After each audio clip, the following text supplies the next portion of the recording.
Okay, my name is Dennis Gill with the Americans in Wartime Museum. Today's date is 14 November 2019. I'm at Colgan High School and I'm conducting an interview with Daniel McCarthy. Right. And sir, if I can get your name, where were you born and what year were you born in? Okay, Daniel F. McCarthy the fifth. I was born in Wichita, Kansas, and born in 1963. Okay.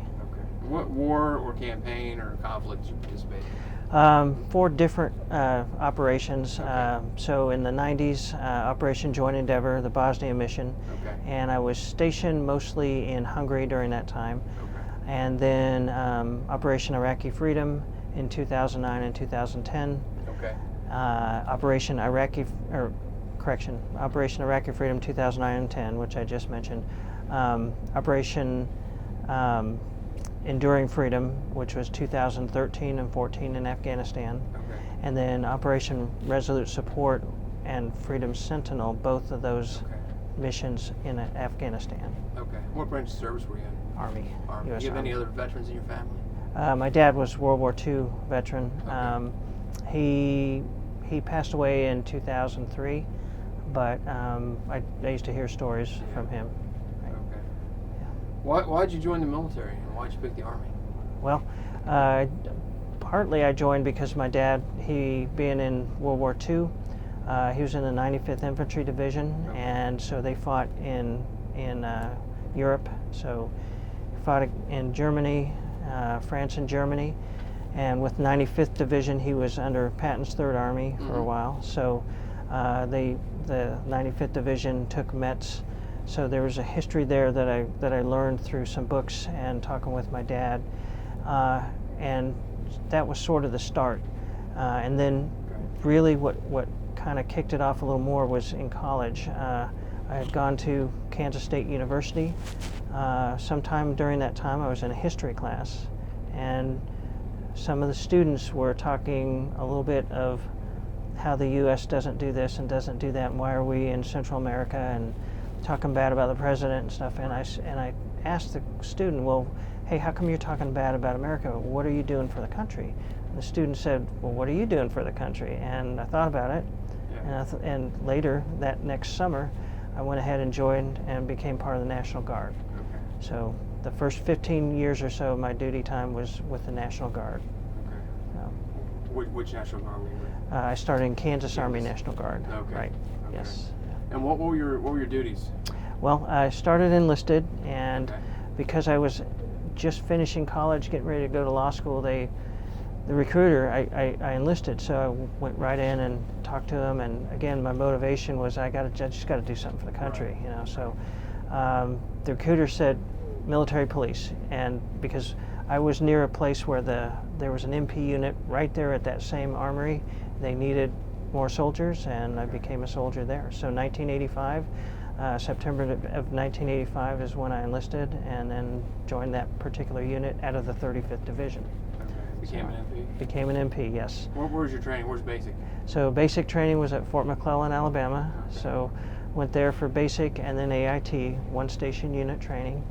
After Fort McClellan and basic training, I spent about 3 years in the Kansas Army National Guard military police, and I got more and more interested in what is the enemy doing, what will the enemy want to do, and so I changed branches after about 4 years or so, changed branches and became military intelligence branch. Okay. So yeah, and the other thing I did was I went from enlisted to officer, so I went through OCS and then became an officer. Okay. And at some point you went active duty, and where were you stationed originally? I did. So, but it's the way I did it was a little different from the way a lot of people do it. Yeah. So what happened was, spent 15 years in the Kansas National Guard. I found out that there was an Army Reserve unit called the 95th Division. I mean, it was a brigade out of the 95th Division. Okay. And I became interested in that because my dad was getting older, and I wanted for him to possibly see me wearing the same patch. So I joined the 95th Division. That's why I went from the Guard into the Reserve, went to the 95th Division and wore the same patch as my dad. So we had a couple little ceremonies there Yeah. to kind of show, that I was going into the same unit as my dad. Right. and so it was good. You know, Yeah. it was really interesting. At that point in time, I had gotten to the rank of major, and so went into the reserve component, the U.S. Army Reserve, as a major, and 95th Division. So then my dad was able to see me wearing the same patch for a few years, up until he died in 2003. So And you were intel? I was, yes. What is that? What does that entail? Okay, so when I switched to the intel branch, basically what that is you find out what the enemy does, and you learn their tactics, techniques, procedures. So there are different types of areas of intel. You know, everything from language, or SIGINT, or comment, ELINT, SIGINT. Comment and ELINT are part of SIGINT, but you study how the enemy communicates, Right. and intercept enemy communications, that kind of thing. Now the National Guard doesn't have that mission very often, because usually the Guard is on state duty. Yeah. Active duty's a little bit different story.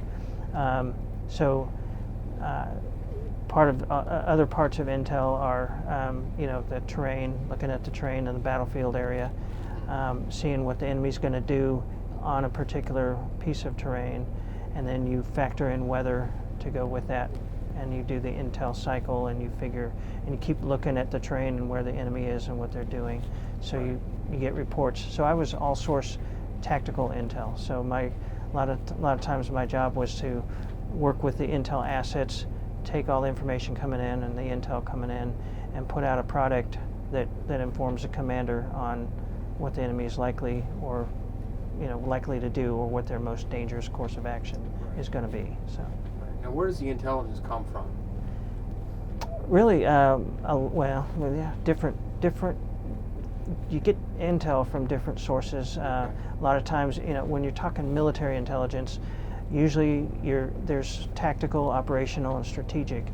If you're operating in a unit, a brigade level, division level, that's still tactical, and maybe division corps starts to become operational, but that kind of shows you what size and what scope you're looking at for intelligence. So the sources that you get come from either battlefield sources, soldiers on a battlefield, with different kinds of sensors and systems. Then you get higher level intel, meaning corps level, Army level, and then you get national level intel on top of that. So it depends on what assets you have and what operation you're in. So. And the end user for that is the commanders. Right. And they're using Absolutely. that to plan strategy and things like that. Right. Yeah. What our next move is. Exactly. Okay. And most of the time, as I was progressing through, now I've been pretty much at every echelon, to include the Pentagon. So, the Department of the Army at the Pentagon at one particular time, 2 different times.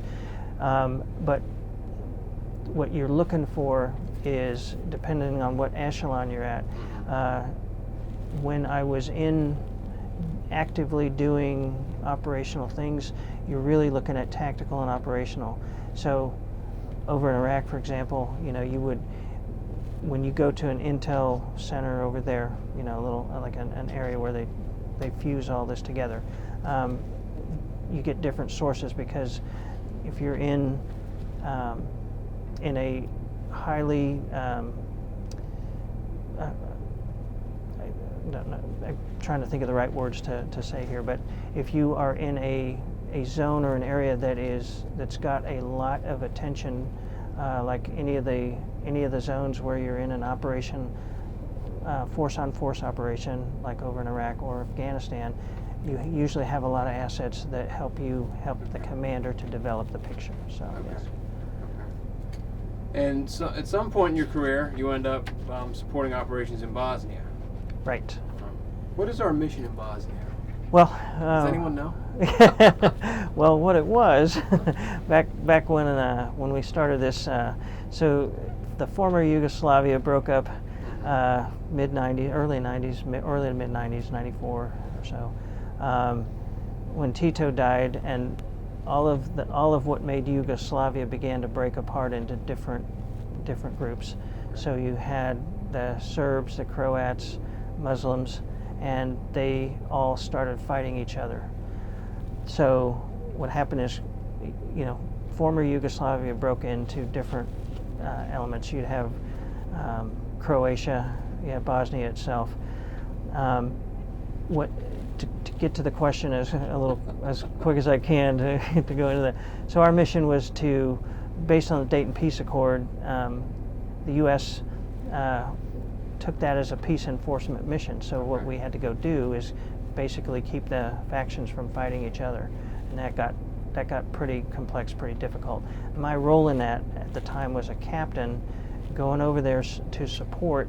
So I supported 5th Corps and U.S. Army Europe Forward, or USAR Forward. A lot of times I was in Hungary.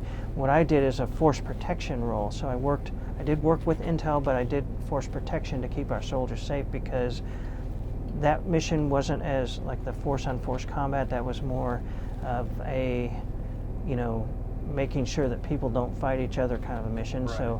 So some of the bigger things were,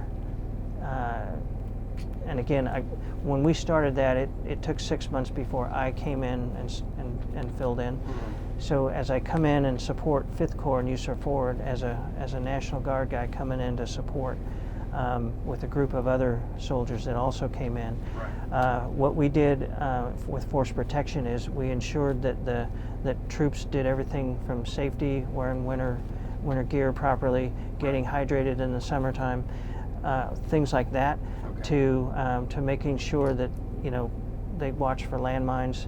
The engineers had things taped off properly, different things like that. Yeah. But everything dealing with soldier force protection, we had to work issues related to that. Okay. So.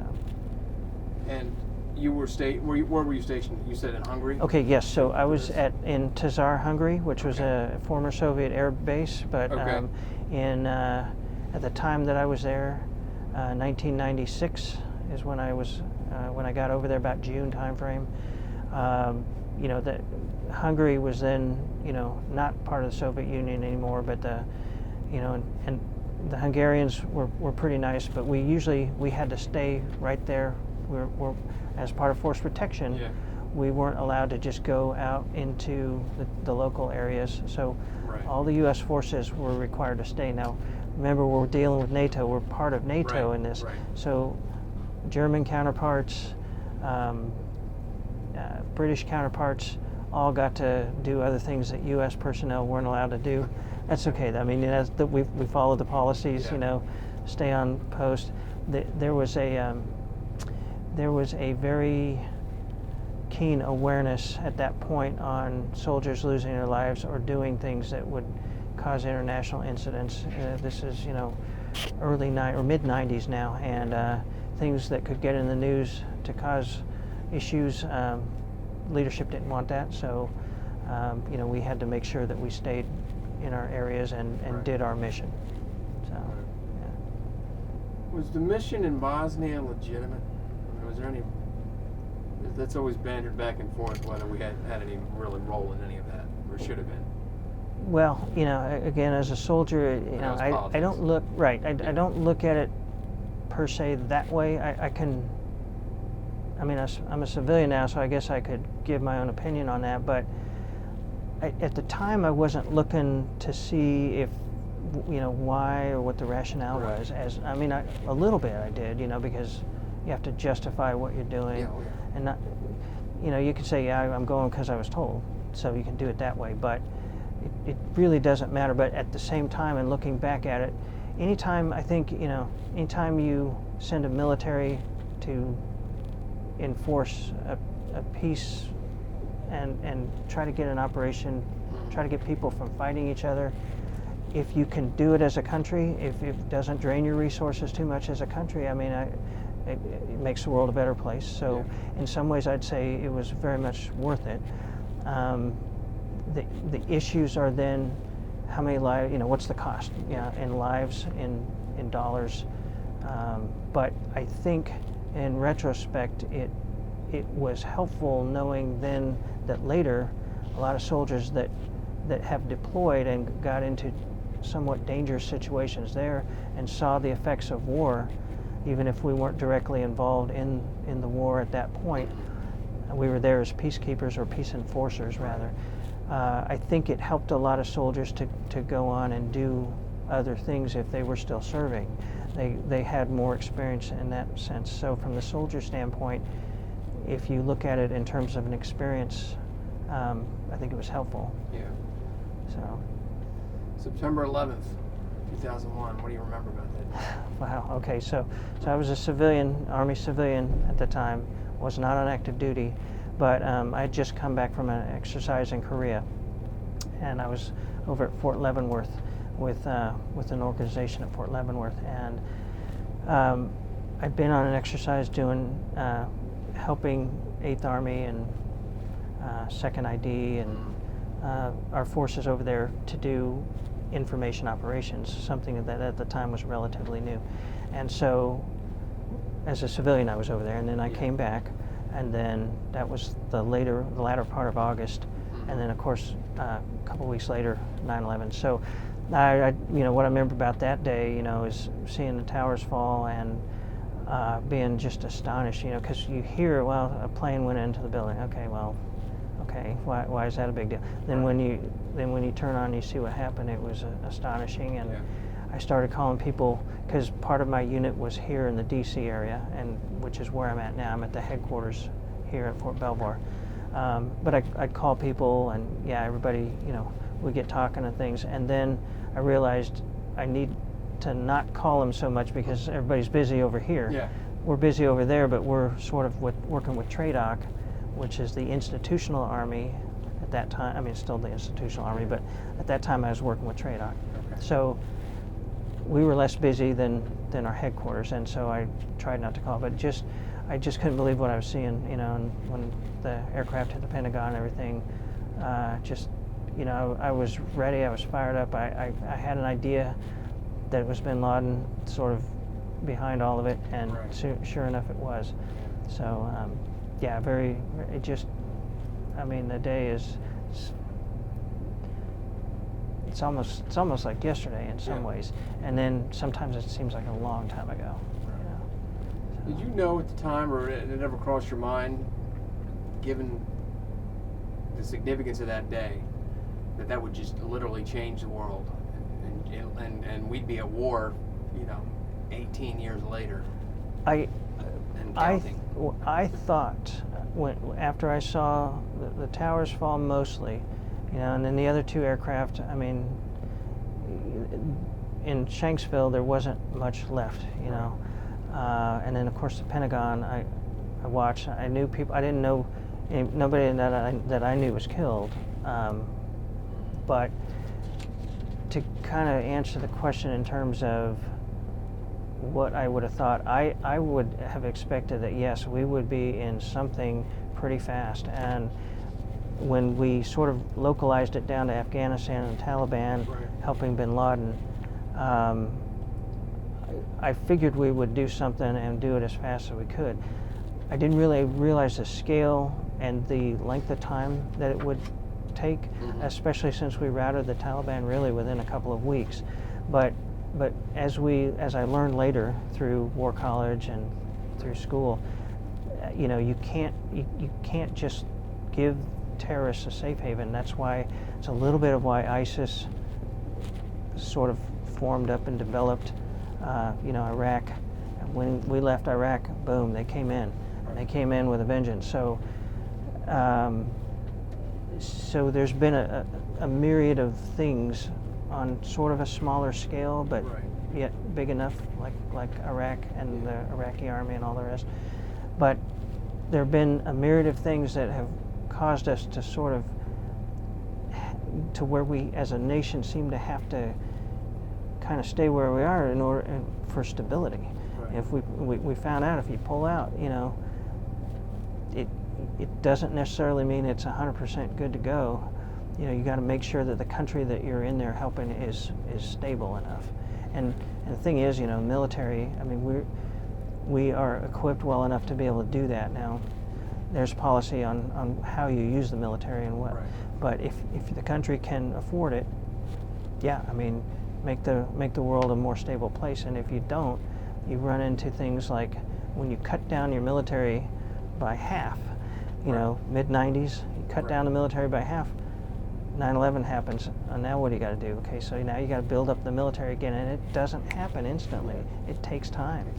So your first deployment, reference to war on terror, is where? First deployment was Iraq. Iraq. And it wasn't until late. It wasn't until 2009, 2010. Okay. So yes. What is your job when you go to Iraq? Okay, so my job. So what I had to do. I did a lot of different things. When I went to Iraq, I went with a unit that was called log cap. So it was logistics support, basically, but it was a little more than that, because the log cap unit basically gets civilian contractors, works with civilian contractors, and the log cap support units are the government element that allows and talks with the contractors and make sure that what they're doing is up to government standard and soldier standard. So what I did there, I went and deployed with log cap support unit, reserve unit, with different rotations that they would send to Iraq and Afghanistan, and they're part of. We worked a lot with AMC, Army Material Command. So when we went to Iraq, we were part of AMC, and what we did was base camps. So base life support, or BLS, we would look at that, and as you know, as you take a number of years and you keep putting a military in a location over a number of years, you move from tents to hard stand buildings, usually like B huts made out of wood. Right. And then if you're still there, you just keep improving your positions. Your protection, everything. So what I did there was work with contractors to build different sorts of buildings and structures to make life a little better on the base camp locations. And I had the southern region, so it wasn't just the location I was at, but it was all around southern Iraq. So I was in Qabatter, Talil, Iraq, and then we took care of the southern region in terms of log cap support. So Basra, you know, we had units there, and then a couple other units near the border of Iran, and then a couple other different locations. So that we had about 5 or 6 locations that we worked logistics support with, along with our contractors, and made sure that the government was basically not putting too much money into things that we either weren't going to use or that we didn't need, and yet at the same time making sure that things got built as quickly as we could, so that soldiers had an opportunity to sort of regroup when they'd go on missions and that sort of thing. So. Any memorable moments from your time there? Some of the more memorable moments were when we got rocketed. I mean, that didn't happen a lot. We were a lot luckier than other locations in Iraq, but when we got rocketed, you know, the sirens would blow, and we'd have good intel, actually, because a lot of times we had a little bit of a heads up, and so when we got the information, we'd be watching, and sure enough, the sirens would blow, and you got to grab your gear, get out to the bunkers. And this, I'm telling you, this, the impact it makes. And remember, I was a lieutenant colonel at the time. I'd been in the military for 20-some years up to that point. Right. And it stays with you, the impact of that. You know, the sounds of the explosions, relatively close, that shake the ground, and you realize that people are trying to kill you. It sort of changes your view on things. Right. And I mean, it's not that you don't realize that before, but it's not as much of a reality as when it starts happening. It becomes real. Yeah, I mean, it really starts. Yeah, you don't know. I mean, and the thing about artillery, and you watch all the movies, and you think, you see it. They'll say it in these movies. Artillery, you don't know where it's going to hit next, and that's what's so scary about it. And you're like, yeah, that'd be kind of scary. And then in real life, when it happens, you're like, the scariest thing is you don't know where it's going to hit. Right. And you may be in the bunker, but that bunker may be just, you know, completely wiped out. You may be in there, you know. So I mean, you don't know. You do what you got to do. Right. Your training kicks in. You stay vigilant. But that is a memorable thing. The other thing that was memorable is it had to be 6 months or so in, and I was walking back from my work location, walking back to basically to go to sleep for the night. And I remember I was in the parking lot and I heard this. It was still sort of late evening. I heard this boom, but it wasn't a normal boom. It was this. It had a different sound to it, and when I heard it, it sort of made me sick. I was like, "What is that?" It sounds like an explosion, but it doesn't sound like military grade explosion. And then later the next day, I heard that at one of the towns nearby, the factions that were fighting each other, somebody detonated a car bomb and killed a bunch of people in a market. And yeah, I was sick when I heard it, but then you hear what happened, and just the people that die, and it just kind of stays with you a little bit too. So that's some of the things, I mean. How often do you guys rocket it? Not very.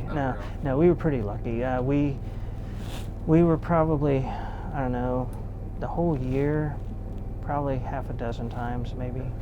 I guess one is enough though. It can be scary. Yeah, I mean, you do get a little used to it, but but you don't. I mean, every time, every day that you're there, you don't know for sure what's going to happen, and so you're always looking at. I mean, you're always doing your job, but then you're also thinking, how's my life going, and what happens if I don't get back home? Because, stories. Okay, so other stories, not mine, but other stories of being right there on that base. One story was the person billeted in the area that I was in, and then that soldier came back. I came in, was billeted sort of right in the same area. That soldier, during the time of their deployment, a rocket came in and hit right across we have T-walls, right across the T-wall, and just blew this big hole in there. That soldier stayed at a different location for a few months until the soldier left. Then I get there and I'm like, what are the chances? What are the odds? I mean, you start thinking of that kind of stuff. The other thing is, there was somebody driving down the road, and it's probably 6 months or so before I got there. Someone driving down the road, heading off the installation, and just one of those things, it's just one of those things where incoming, I don't know if it was rockets or mortars, but we had incoming, and someone was, while the vehicle was traveling down the road, it got hit by incoming, and that's a very rare thing. And of course, everybody in the vehicle was killed, but and people that I knew some of the people in the vehicle, and that becomes an issue because they're still there, and you're working with them, and there's just sensitivities to that kind of stuff, and people are wary, so you just work through it, you just say, hey, I know a lot of bad stuff happens, we just got to keep going, just keep doing your mission. Don't let it get inside your head too much, at least not when you're over there anyway. So you're in Iraq for a year? Right. Okay. Right. And then eventually you go to Afghanistan. What year are you in Afghanistan? Okay, so I went right after War College. The next week I was heading out to go to Fort Benning and go over to Afghanistan. So it was late July of 2013 that I went to Afghanistan. What is your duties there? Same as no, you did in Iraq? Very different. Okay. Very different. So over there, so I was former military police, started out as MP. Right. So they needed someone with military expertise, military police expertise, that could work with the Afghans, and when they tapped me for this mission, I became the U.S. senior advisor to the Deputy Minister of Security. So that the Deputy Minister of Security is a 4-star Afghan Police general. So it's a military individual teaching a civilian police individual, basically.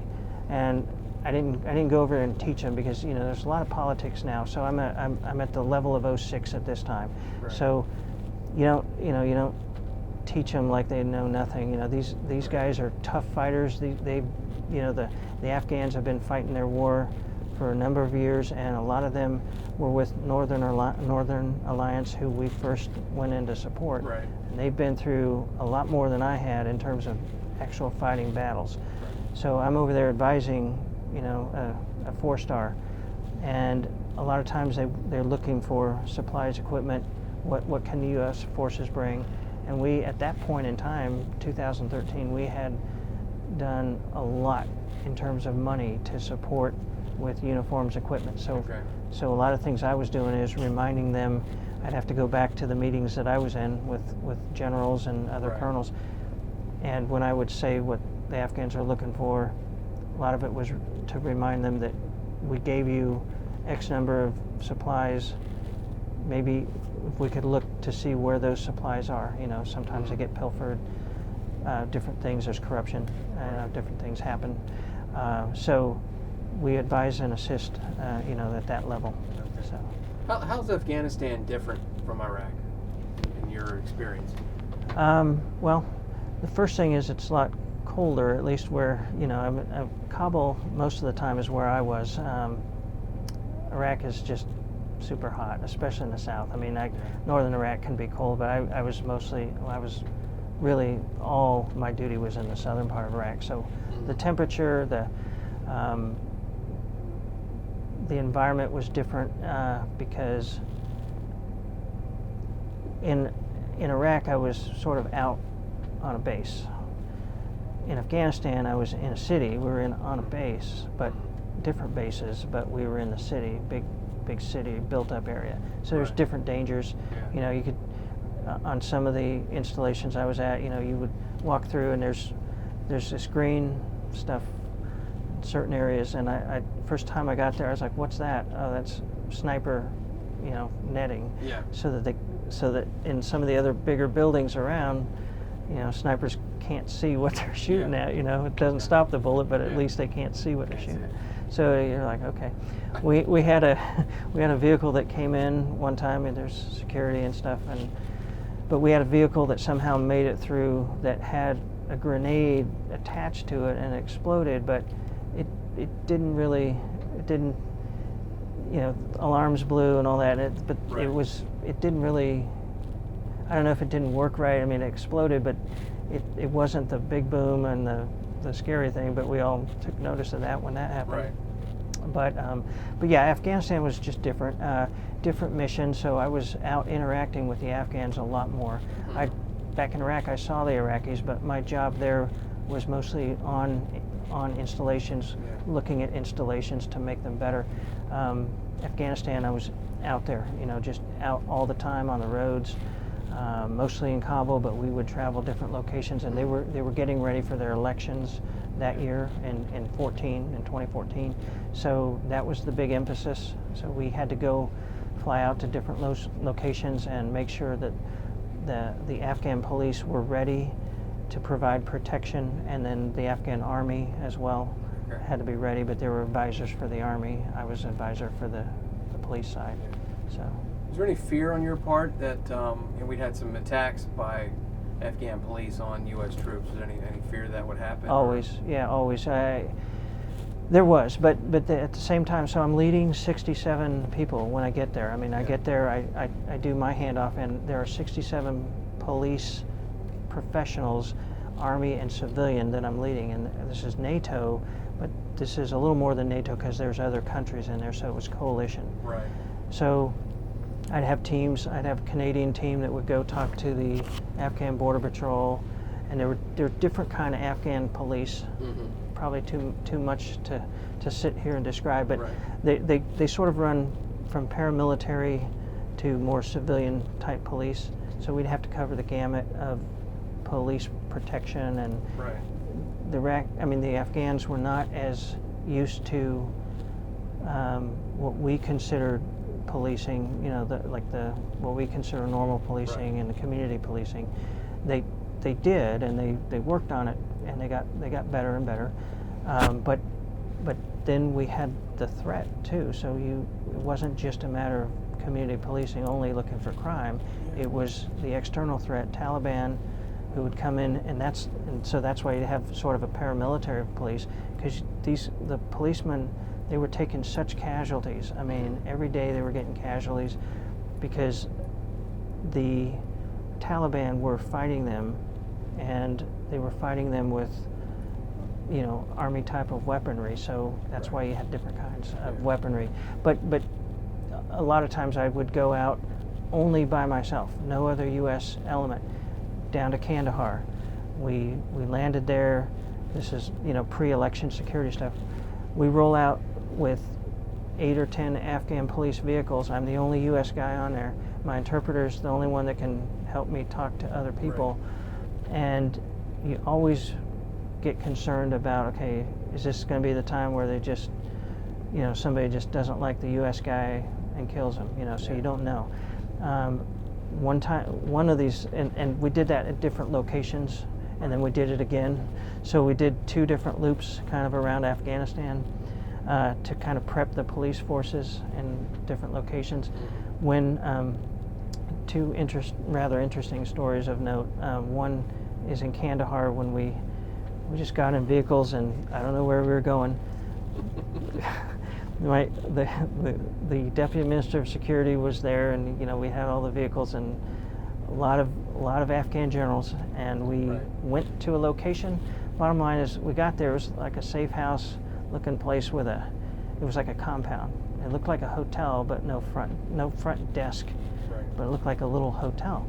And we got there and we stayed there, and I asked my interpreter, I said, wow, what is this place? And basically it was like one of the provincial governors, one of his places, one of his locations. And he also mentioned that Osama bin Laden, he thinks Osama bin Laden had stayed there at one particular time. And I'm looking around, remember, so we have to sleep here, no U.S. forces, I got my cell phone, I can type in texts back to my other folks. But those kind of things were it'd be a little unnerving, but that was one. And another interesting thing was, we fly out to Helmand, same thing, we get into police vehicles, we leave the U.S. installation, we're just driving, we go on Ring Road, so we're driving on Ring Road, and it was a scramble to get into these things, and Afghans are talking, but my interpreter can't be telling me everything that they're saying while we're hurrying to jump in these vehicles.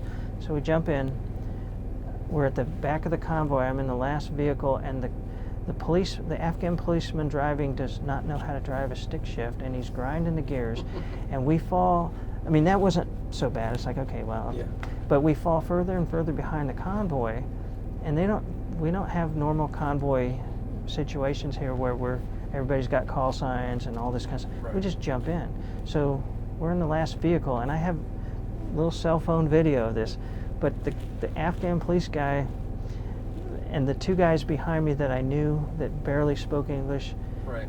The Afghan guy spoke no English, the policeman driving, but he's a little interesting. He would sing, he was singing, and he was driving, and we were going like 10 miles an hour while the rest of the convoy was rolling out of sight. And I started thinking, I'm like, if we can't catch them, and I don't know where they're going. Well, we were going to go see some special forces location. I wasn't sure where that was. Nobody said we're going here or anything.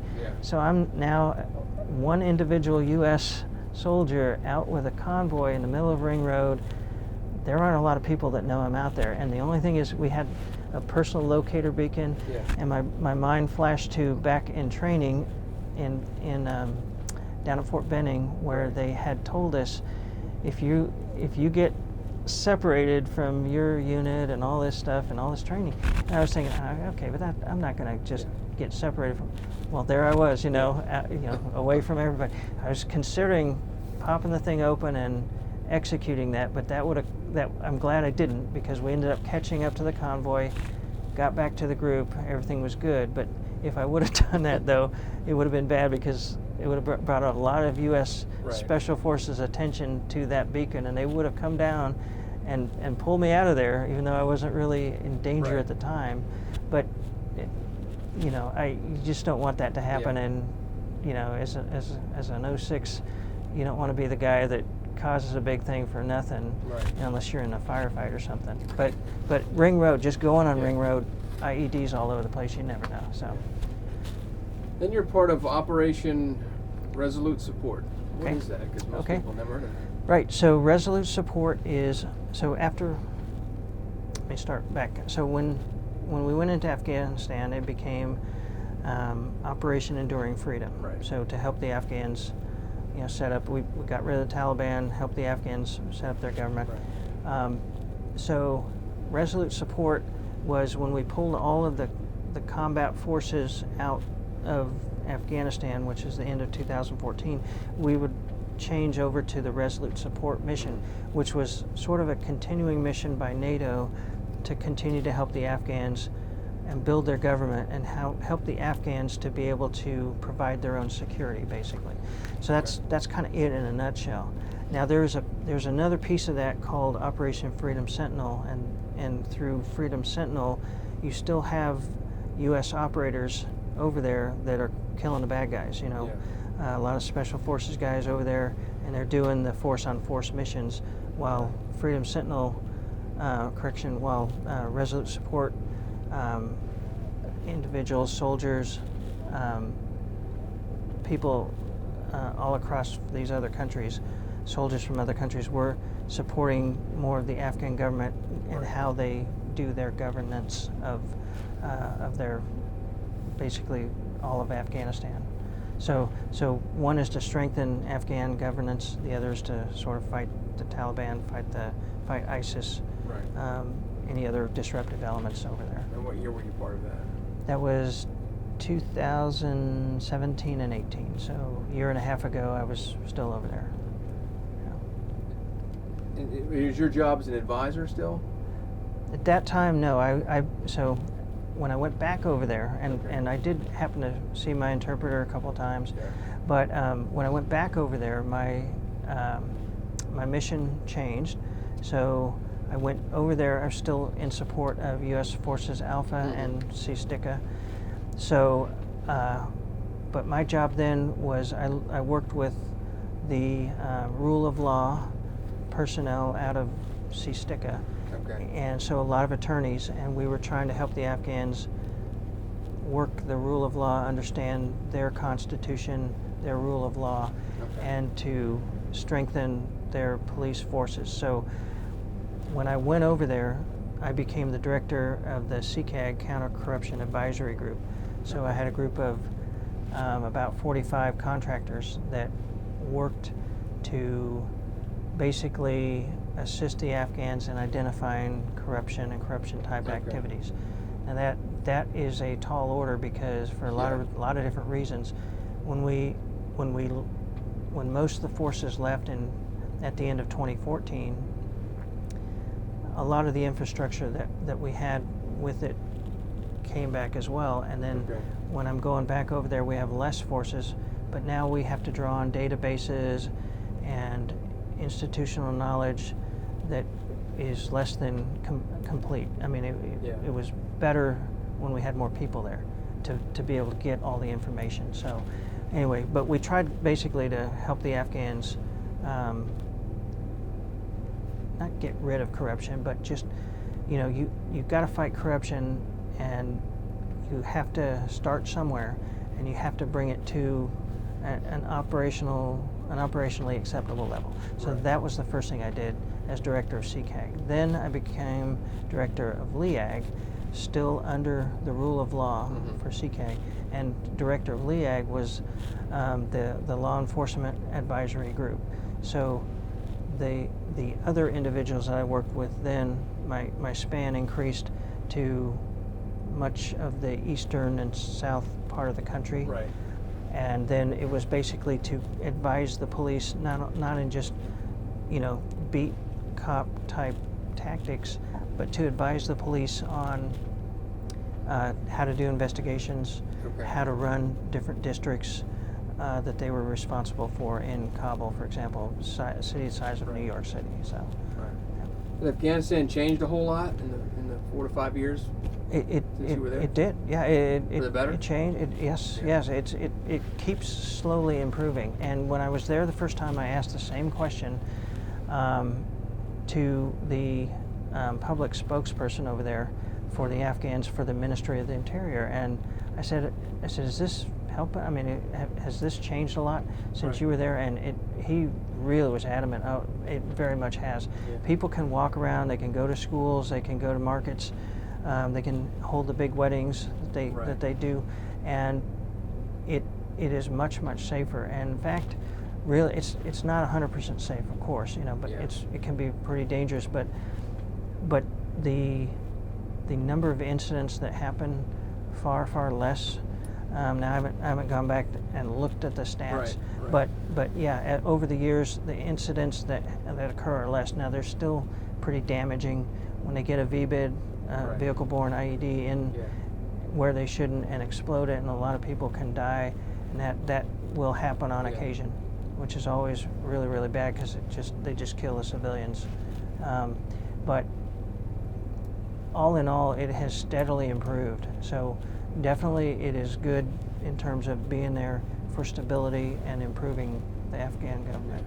So, but it's more of a long-term, it seems to be a long-term Right. thing rather than something that's going to be a quick and easy in and out kind of a thing. You have a chance to look back on your experience, your wartime experience. How do you think that's affected you anyway? Well, it's a good question because, being still involved in the Army as an Army civilian, I use all my experiences all the time in what I do now, and so I think it's affected me in a lot of ways. I honestly wish I had been. Looking back, I wish I had been active duty all throughout my career, 100% active duty. And the reason is because I just see the importance of it. When I was growing up, I saw the importance, but you don't know what you don't know. So if you don't instantly decide to go active duty, you don't know how good it might be. And by good, I mean what kind of effect you can have to improve not only your unit and the people around you, but to try to improve whatever you're going to. The operation that you're going into, or to improve the world as best as you can, and it can get really bad. I mean, I'm telling you, the first time in Afghanistan, I remember, gosh, there were so many little incidents that would happen around Kabul where people would get killed, and working with the police, we'd hear all about it, and it was, I would walk back to sleep so exhausted and wondering, how can people just keep killing each other like this? When is this ever going to end? But that was just a tiny little picture. And if you look at what my dad had to go through, all that stuff that I went through, even the three and a half years of being over in dangerous areas and combat zones, nothing compared to the World War II. The 10 months or so that my dad was fighting in Europe, nothing compared to that. So it's a matter of perspective, and when you look back, it's just, are you doing everything you can to try to help the country, to try to help the people around you, and to try to, win the war for, not just so that you can say I won or we won. You're fighting the war for a purpose, and you want to go over there and do what you got to do, and then get back. So our mission here at the Air Force Wartime Museum is to capture and preserve wartime stories like yourselves. I hope somebody 20 or 30 or 50 or 100 years later will watch this interview. Is there a message you would like to send them? Yes, so the message I would send is, for all U.S. citizens, is, first of all, we hear a lot of thank you. I mean, this is the time, when I was young, it was Vietnam, and there wasn't that. There just wasn't that. And that's how I grew up. When I grew up, I was like, I'm going to treat soldiers nice, because they're the ones out going and doing this stuff. And by soldiers, I mean all military, not just Army. So I would say, do whatever you can. Do whatever you can for your country. Try to make the U.S. a better place. do the mission you got to do. Keep as safe as you can while you're doing it. Yeah. But and remember your training. But if you go into the military forces, remember your training. Do as best as you can do and give it your all, because there's the U.S. There's no place like it. I mean, this is the best country, and you have the opportunity in the U.S. that people in other countries just don't have. Yeah. So I would say do anything you can do to protect the country, whether it's in uniform, in any of the services, or as a civilian doing whatever you can do. All of the military, I hate to speak for all the military, but really almost every single person I know in the military, no matter what service, loves the fact that when the U.S., when people come and thank them, it's like, we feel like it's our job, but we love the fact that we can do something that everybody appreciates, because we just go and look at it as, well, we're going to go do our job, So just do whatever you can do to help the country. That's all I'd say. Yeah. Is there anything else you want to talk about we haven't discussed? No, I think that's pretty much it. There's some other things, but in general, that was, that's probably good enough. Well, let me add one other thing. So, in doing the things that you can do for your country, that's great. It also helps when you're helping another country. And so in Afghanistan, we had an incident over there where, I was in a particular location, and then I left doing my advisory mission, and a suicide bomber came in 2 hours later, detonated and killed 6 Afghan police lieutenant colonels that were all in an area. And the area that the suicide person detonated was like probably 50 feet from where we had just left, taking our vehicle and went. And sad day for a lot of people in the area that knew, especially the ones that worked around them. And what I can say is that we were helping the Afghan police, helping them do a lot of things that I really haven't said, but like things like fingerprinting. We worked with people doing fingerprints and helped them learn how to do it and what to do with the databases and everything. And we were able to identify that particular suicide bomber. It was the first time that we had been able to identify that. A suicide bomber that the Afghans, when I say we, I mean the Afghans, had been able to identify a suicide bomber. Of course, we had shown them kind of how to do that, but they got the fingerprints, they ran it, and we found the picture of it was how you mentioned, it was one who turned on us. It was an Afghan army individual that was coerced into this, suicide role. Taliban and others, they'll do things to coerce people to work for them. They'll threaten to kill their family or whatever. So the soldier who detonated, we were able to identify him, and little things along the way that where you can help the Afghans become, important steps into the bigger picture. And so what I did want to say, and I kind of mentioned or forgot to mention during my other discussions, is as you help the Afghans, and it can be a dangerous or scary thing to go out and to go into the unknown and just try to do anything you can to assist, but when you do, it's very, very much worth it. So I wanted to add that in there, as all these things that you go and you do, and you've trained a lot for them, and you get into situations that you haven't trained for, but you've done enough training that you know enough of what to do. Right.